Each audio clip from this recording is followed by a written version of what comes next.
Halo Technolovers, perang antara Rusia dan Ukraina kembali memanas. Serangan Rusia telah menghancurkan dua kota Ukraina, Lviv dan Poltava. Terbaru nih, beberapa negara telah dianggap oleh Rusia sebagai musuh. Selain itu, pemerintahan yang dipimpin oleh Vladimir Putin, Presiden Rusia telah mengancam akan menyerang negara-negara yang mendukung musuh-musuh Kremlin. Rusia menggunakan politik permusuhan untuk menunjukkan siapa yang kawan dan siapa yang lawan. Itu memudahkan Moskow untuk membangun kolaborasi demi kepentingan jangka pendek dan panjangnya.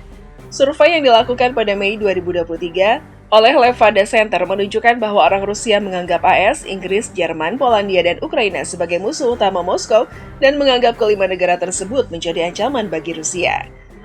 Nah, berikut akan kita ulas lebih lanjut mengenai 5 negara yang ingin mengeroyok Rusia. Mayoritas terlibat dalam perang di Ukraina loh.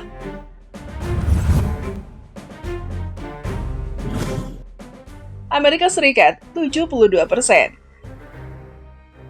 Nah, pertama ada Amerika Serikat setelah ketegangan antara Rusia dan AS meningkat terkait Ukraina. Hubungan bilateral mencapai titik terendah karena juru bicara Kremlin menyebut AS sebagai musuh. Sekretaris Pers Presiden Rusia Vladimir Putin, Dmitry Peskov, dilaporkan mengatakan, "Kami sekarang menjadi negara musuh bagi mereka, sama seperti mereka bagi kami."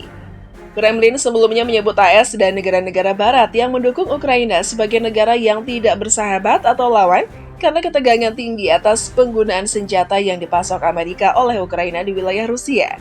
Namun, menurut Agentstvo, situs investigasi independen Rusia, ini adalah pertama kalinya mereka secara terbuka menyebut AS sebagai negara musuh. Berbicara kepada TRT World, para ahli mengatakan sebenarnya tidak ada yang baru di sini karena dinyatakan secara publik atau tidak, Amerika Serikat telah lama dianggap oleh Rusia sebagai musuhnya. Meskipun didirikan sebagai organisasi pertahanan, NATO telah menjadi alat bagi kebijakan ekspansionis Amerika Serikat, yang menimbulkan ancaman bagi negara-negara non-NATO atau mereka yang menentang AS seperti Rusia dan China. Namun, ia menyarankan bahwa AS dan Rusia tidak akan terlibat langsung dalam konflik bersenjata dengan angkatan bersenjata mereka sendiri. Menurut Gokce, setiap konflik antara AS dan Rusia telah dilakukan melalui negara-negara atau organisasi proksi. Secara historis, AS selalu menggunakan pasukan proksi untuk melawan Rusia, sementara Rusia telah melawan dengan mendukung kelompok-kelompok yang menentang imperialisme AS. Ketergantungan pada pasukan proksi ini kemungkinan akan terus berlanjut. Inggris, 51%. Lalu tentu saja ada Inggris. Kepala baru tentara Inggris mengumumkan reformasi besar untuk mempersiapkan pasukan yang siap untuk perang kontemporer, menyatakan bahwa tentara memiliki waktu 3 tahun untuk mempersiapkan diri untuk perang. Pada hari Selasa, Jenderal Sir Rolly Walker mengatakan bahwa karena ancaman geopolitik yang saling bertemu dari Rusia, Tiongkok, Iran, dan Korea Utara, tentara Inggris harus segera dimodernisasi. Walker mengatakan kepada Financial Times, "Kami tidak berada di jalur yang tak terelakkan, tetapi yang kami miliki adalah urgensi mutlak untuk memulihkan kekuatan keras yang kredibel guna mendukung pencegahan." Ia menggambarkan reformasinya sebagai rencana non-perang yang akan memberikan Inggris kekuatan militer yang cukup untuk menghalangi musuh dan membuat mereka berpikir 2 kali. Di sebuah acara yang diselenggarakan oleh lembaga pemikir Royal United Service Institute di London, Walker mengatakan bahwa Rusia akan keluar dari perang di Ukraina yang sangat-sangat berbahaya dan akan mencari pembalasan atas apapun yang telah mereka berikan kepada Ukraina. Pelajaran dari sejarah adalah Rusia tidak pernah lupa dan mereka akan kembali menginginkan pembalasan atas dukungan yang diberikan kepada Ukraina. Jerman, 48%.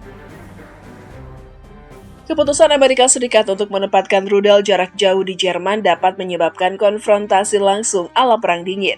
Rusia telah memperingatkan Kementerian Kanselir Olaf Scholz memuji langkah tersebut.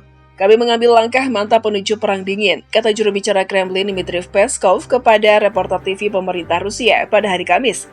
Semua atribut Perang Dingin dengan konfrontasi langsung kembali. Langkah Washington telah memicu kritik di Jerman, bahkan di antara anggota Partai Sosial Demokrat pimpinan Scholz. Di sebuah pertemuan puncak NATO di Washington, Scholz mengatakan kepada wartawan bahwa keputusan tersebut adalah sesuatu yang bersifat pencegahan dan mengamankan perdamaian. Dan itu adalah keputusan yang diperlukan dan penting pada waktu yang tepat. Amerika Serikat pada hari Rabu mengumumkan penempatan episodik rudal jarak jauh ke Jerman akan dimulai pada tahun 2026. Gedung Putih mengklaim bahwa tujuan akhirnya adalah menempatkan rudal tersebut secara permanen di Jerman. Dengan rudal tersebut memiliki jangkauan yang lebih jauh daripada sistem AS di Eropa saat ini. Dalam pernyataan yang dia buat bersama pemerintah Jerman, dia berkata, menerapkan kemampuan canggih ini akan menunjukkan komitmen Amerika Serikat terhadap NATO dan kontribusinya terhadap pencegahan terpadu Eropa. Polandia 41%. Ada juga Polandia. Seorang teman dekat Presiden Vladimir Putin memperingatkan Polandia bahwa jika mereka terus melakukan apa yang mereka lakukan saat ini, mereka akan kehilangan status kenegaraan karena dianggap sebagai musuh berbahaya oleh Rusia. Dalam sebuah artikel sepanjang 8.000 kata yang membahas hubungan Rusia-Polandia, mantan Presiden Rusia Dmitry Medvedev sekarang mewakili Ketua Dewan Keamanan Rusia, menyatakan bahwa Moskow saat ini memiliki musuh berbahaya di Polandia. Kami akan memperlakukannya, Polandia persis seperti musuh historis, kata Medvedev. Jika tidak ada harapan untuk rekonsiliasi dengan musuh, Rusia seharusnya hanya memiliki satu dan sikap yang sangat keras mengenai nasibnya. Sejarah telah lebih dari sekali memberikan vonis tanpa ampun kepada orang Polandia yang lancang. Tidak peduli seberapa ambisius rencana balas dendam itu, kerutuhannya dapat menyebabkan kematian status kenegaraan Polandia secara keseluruhan. Polandia menuduh Rusia mencoba mengacaukan Ukraina dengan kampanye spionase dan disinformasi. Moskwa telah mengecam apa yang dianggap sebagai sikap bermusuhan Warsawa terhadapnya dan kepentingan Rusia di Polandia. Ketika ia menjabat sebagai presiden di tahun 2008 hingga 2012, Medvedev menunjukkan dirinya sebagai penganut liberalisme kontemporer dan sekarang menunjukkan dirinya sebagai seorang Kremlin garis keras yang sangat anti-Barat, sering menyerang Barat dengan hinaan. Ukraina 26%. Dan tentu saja terakhir ada Ukraina. Menurut CBS News, saat anak-anak di seluruh negeri bersiap untuk kembali ke sekolah setelah liburan musim panas, Rusia memulai serangan pesawat nirawak rudal jelajah dan balistik di Kiev dalam semalam. Pada dini hari beberapa ledakan mengguncang ibu kota Ukraina. Kementerian Dalam Negeri Ukraina menyatakan bahwa di setiap distrik Kiev, bekas rudal dan pesawat nirawak yang dicegat jatuh melukai 3 orang dan merusak 2 taman kanak-kanak. Beberapa kebakaran dilaporkan oleh pemerintah kota. Setelah lebih dari 900 hari perang, tidak ada tanda-tanda bahwa kedua belah pihak akan menghentikan pertempuran atau memulai perundingan. Sebaliknya, Rusia dan Ukraina mengejar serangan darat yang agresif. Ukraina telah memasuki wilayah Kursk, Rusia, dan pasukan Rusia terus memasuki wilayah Donetsk di timur Ukraina. Rusia harus hati-hati sih, kan gak lucu ya kalau tiba-tiba dikeroyok? Gimana menurut kalian? Coba berikan tanggapan kalian mengenai hal ini. Oke, thanks for watching and see you guys!